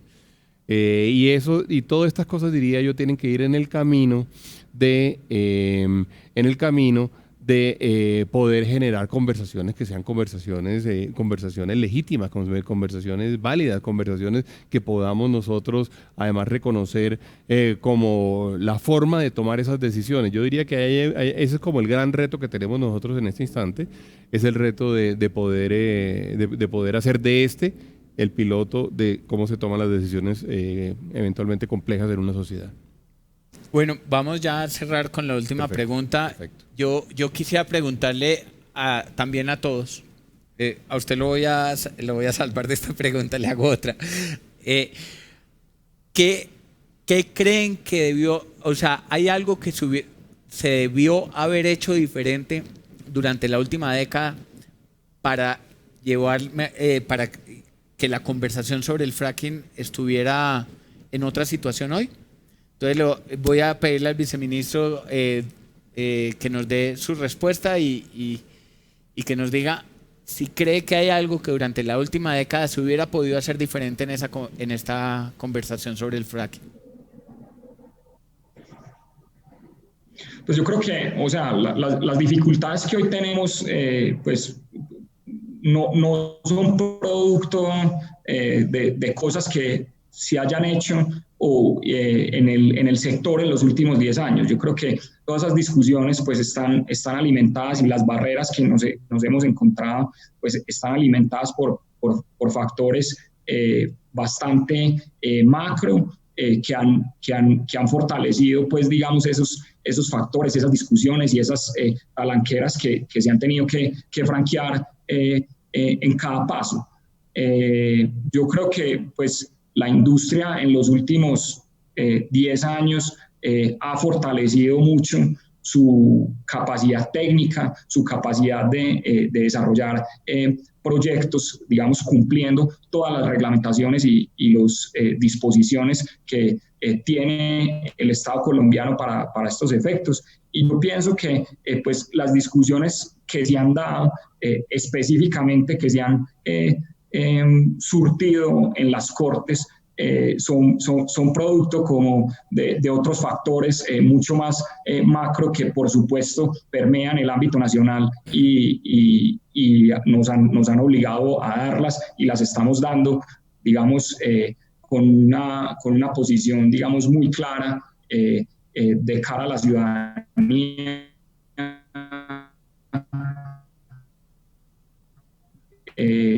Con participación de ella y creo que son temas que han surgido no por las acciones que se hayan implementado desde la política pública o desde las empresas. Muchas gracias, viceministro. Doctor Consuegra, en los últimos 12 años, ¿hay algo que se debería haber hecho diferente para poder tener la conversación más avanzada? Yo creo que hay una cosa que sí influyó mucho y fue el hecho del cambio en el régimen de regalías, que alejó los dineros de las regiones productoras. Y eso generó oposición, rechazo a la industria y también conflictividad. Pero al mismo tiempo ha sido una oportunidad durante estos 10 años para que avancemos las diferentes compañías operadoras en mejorar tecnológicamente nuestros estándares para asegurar que tenemos una operación que sea segura, confiable, eficiente y que de la mano con todo lo que se ha venido haciendo en materia de cuidado social y cuidado del medio ambiente, nos hace tener un pronóstico mucho más positivo alrededor de lo que podemos hacer para explotar de la mejor forma esta gran oportunidad que tiene Colombia con los yacimientos no convencionales. Con usted voy a cambiar un poquitico la pregunta y es para decir, ¿qué consejo, digamos, usted representa el sector privado, no tiene camello, ¿qué consejo le podría dar al Estado para que se aborde esta conversación? Si usted fuera a decir, mire, háganlo por este lado, ¿cómo lo recomendaría? Me voy a aprovechar de algo que estoy seguro que fue involuntario en tu pregunta, y es que hablaste del Estado, sí. No hablaste del gobierno. Entonces, pero creo que estabas pensando en el gobierno, pero me voy a aprovechar de que mencionaste el Estado, porque eso incluye también las Cortes. Sí. Entonces, yo me voy a aprovechar de eso para decir que realmente con las Cortes tenemos que tener una conversación realmente alrededor de cuáles son los ámbitos realmente en los cuales se pueden meter, se deben meter, si en realidad ellos lo que tienen que hacer es apoyar, digamos, el hecho de que el Ejecutivo y inclusive el Legislativo en un momento dado son los que realmente dictan las políticas públicas y ellos administran justicia, y eso es algo a lo cual tenemos que volver. A mí me parece que en Colombia tenemos en este momento, digamos, sin duda alguna, una distorsión que se nos ha venido dando. Puede ser que sea porque han llenado espacios que no han llenado el Ejecutivo y el Legislativo, puede ser, pero esa no puede ser, digamos, la constante mediante la cual o por la cual las Cortes terminen de realmente definiendo la política pública. Y en este caso en particular, a mí me parece que Si algo debieron haber pedido entonces es por lo menos de que se emita la política pública, se promulgue la política pública, pero digamos como que meterse tanto me parece que puede ser es un tema complejo, muy complejo para la organización de un país, muy complejo para la organización de una sociedad. Quisiera decir otra cosa, digamos, no me hiciste la pregunta, pero quiero adherir a lo que dijo el doctor Consuegra, porque a mí me parece que él tocó los dos temas primordiales, digamos, de alguna forma. Sin duda el tema de las regalías nos afectó y quizá, digamos, lo que sucedió, digamos, con la promulgación de la nueva ley va a ayudar desde el punto de vista de conversación con las regiones, con los territorios, con los municipios productores y las regiones productoras. Pero también decir que probablemente las cosas están pasando en el momento en que debían pasar. En el sentido de que hoy en día la tecnología es significativamente mejor que la tecnología de hace 10 años. Entonces hoy en día realmente tenemos la oportunidad de hacer las cosas muy, muy bien. Y por último, ya como un último comentario, Jaime, decir que lo que no le puede pasar a Colombia con el fracking, además, en ningún caso es lo que le pasa, por ejemplo, con la historia de la energía nuclear. Yo quisiera que la gente se preguntara por un segundo ¿cuántas veces ha habido un debate de si Colombia debería tener energía nuclear o no? ¿Cuándo recuerdas tú que hubo un debate sobre eso? ¿O cuándo asististe a un debate sobre eso? El doctor Zamora, ¿cuándo asistió? Yo participé en ese debate en el 82. Ah, bueno, muy bien. Pero yo sé para dónde vas porque ese debate lo deberíamos tener. Y te recuerdo que yo soy ingeniero nuclear. No. Y estuve en ese debate con el gobierno. Me está dando usted argumentos. Pero, es decir, en ese momento, las condiciones son completamente diferentes, pero de acuerdo con que ese debate se debe dar. Ah, bueno, exactamente. Totalmente. Entonces, por ejemplo, el debate de la energía nuclear, ¿cómo no se va a dar en Colombia? Estamos tomando como referentes las decisiones que se han tomado en países que todos tienen energía nuclear. Sí, nos parece que fue muy bien lo que se hizo en Francia, nos parece que fue muy bien lo que se hizo en otros países europeos, países que todos tienen energía nuclear. Y además porque, entre otras cosas, para muchos puede ser, con las condiciones correctas, la energía más limpia, inclusive la más barata en muchas condiciones, probablemente la inversión es la más grande. No sabía que usted era ingeniero nuclear, qué bueno. Le tengo muchas preguntas. Y tenemos grandes recursos de uranio. Por ejemplo, eso. Entonces, ese tipo lo que no nos puede pasar es que el último debate se hizo en el año 82, es decir, vamos a cumplir ¿cuántos años? 40 años, vamos a cumplir 40 años Gómez, en donde tenemos un tema. Galán, la misma época. Y lo que pasó es que se descubrió Caño Limón y el fantasma de la pérdida. Y también que nos negamos la posibilidad de dar la conversación, doctor Zamora. Es decir, ni siquiera podemos dar la conversación de la energía nuclear hoy en día en Colombia. Yo, por ejemplo, quiero decir como para ponerle, digamos, una cereza de picante conceptual a esta discusión, ¿por qué no conversamos de energía nuclear también? Sí. ¿Qué opina? No, totalmente de acuerdo. Sí. Se me adelantó porque yo le iba a proponer formalmente al gobierno que la variable nuclear debe ser parte del debate, porque hoy la energía nuclear tampoco tiene nada que ver con la del año 82, con la época de 3 Mile Island, cuando yo tuve que estudiar en detalle el accidente y cuando se estaba diseñando la nueva generación de reactores que son inherentemente seguros. O sea, el problema de eso da para mucho, porque es que en el debate nuclear la peor decisión de todas es no hacer nada. Exactamente. Porque todos esos residuos nucleares están dispersos alrededor de las plantas y la mejor solución posible la bloquean los antinucleares, que es llevarlo a un repositorio seguro y reprocesarlo. El debate de la energía nuclear es un ejemplo de los debates en donde peor lo ha manejado la sociedad, porque es la que nos resuelve el problema del calentamiento global. Así es.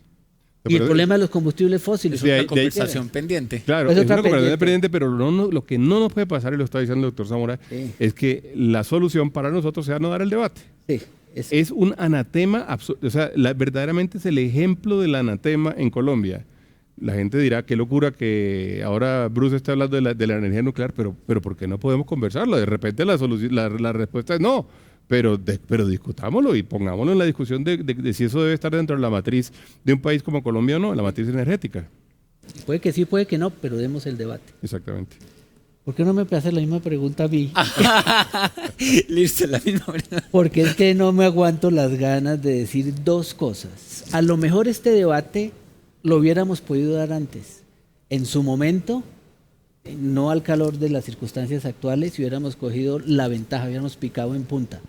ahora nos llevan, y esto es muy claro, nos llevan terreno ganado los movimientos contrarios porque han llenado las redes, las ondas, y el gobierno no ha sido tan agresivo, eso lo reconoce, y ahora va a ponerse a la par y va a la par en la discusión con, digamos, con el poder de fuego, entre comillas, que tiene también para llenar los espacios y dar información objetiva, y los pilotos son una buena oportunidad. Lo otro que hubiéramos podido haber hecho diferente, y desde el punto de vista puramente técnico, es que una cosa son los recursos no convencionales y otra cosa muy diferente es la técnica de fracturamiento hidráulico con perforación horizontal multietapa. El problema está en esa técnica, no en que haya yacimientos no convencionales. Y ahí hubo, yo creo que un error, francamente, regulatorio, en haber puesto la normativa para recursos no convencionales, porque eso tuvo un efecto indirecto que está afectando ahora a todo el potencial de gas metano asociado al carbón, que no tiene nada que ver con el fracturamiento hidráulico horizontal, y donde está una de nuestras primeras fronteras que está lista para ser aprovechada para suministrar gas al país, por un error de definición. El problema no son los no convencionales, el problema es el fracturamiento hidráulico multietapa, que los pilotos van concentrados a estudiar esa técnica. Eso es lo que yo creo que eso fue un error involuntario, pero se está corrigiendo. No, muchísimas gracias para el panel. Entonces queda una conclusión ahí de fondo, y es: hay tres tipos de conversación. Una conversación bien manejada arregla las cosas. Una conversación mal manejada las tranca. Pero la peor conversación es la que no se da. La que no se hace. Y efectivamente esta conversación la hubiéramos podido hacer desde hace mucho tiempo, pero ya que la estamos haciendo, deberíamos hacerla abierta y sin problemas. Yo estaría de acuerdo. Sí. Vale, muchísimas gracias a ustedes por el tiempo que han dedicado para conversar sobre el fracking, y vamos a ver si de pronto ya dentro de unos días sí podemos hablar de eso en la casa, ¿no? Y sí, en mi casa es complicado también. En mi casa es complicado. No, si a usted le queda difícil, estamos sobados.